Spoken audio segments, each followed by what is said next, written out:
this park, like what you see right now. But I went further po. I tried to research on the history of the post office park.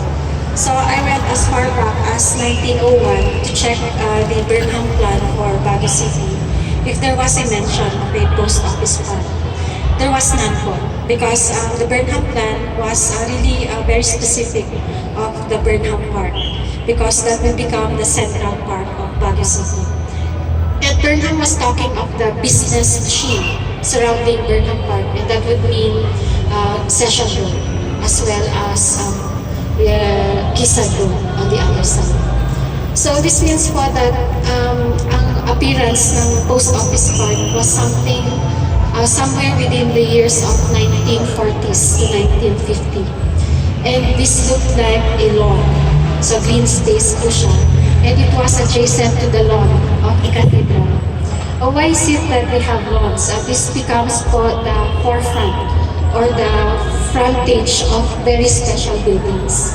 The reason why it's called the post office park is because we have this heritage structure behind us, which is the monumental structure behind a park.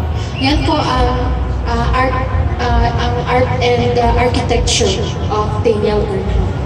So when we were planning this park, of course, we also were looking at the future use of this space. Now, you can see that this is right in the middle of the business machine, as Burnham has called it. And this is prime property. But we really decided that this should be an open space, a park. So that there's a breathing space in this area of the city. So we went back to the history of Baguio during the American time, and we were reading the story about the parades, especially during Independence Day. And the parade started right there at the circle, and it went down Session Road.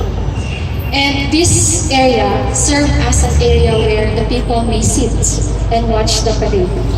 And we thought that we should develop it that way, that there are sitting areas, as you can see from there, and on that other side there, so that when we have panagbenga and other parades for the planet, there would be areas where people can sit down and enjoy the parade and have a first-hand view of what's happening on it.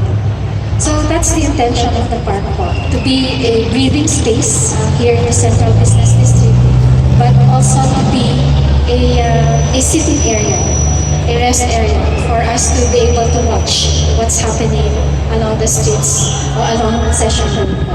So yun po ang intention of this design, and I hope that the people of Baguio would get to appreciate that intention and would get to use it as originally intended.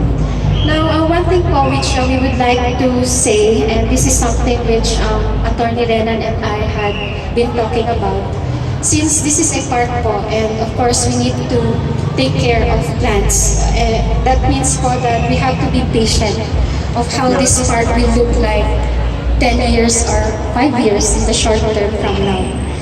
We have to give space po for nature to grow, and maybe in 5 years time or 10 years time, we will see what this really would look like as a green park, a breathing space of the city. So patient lang po tayo, and let's allow the plants to grow, and we will get to see how it should look like as a central area or greens in Session Road.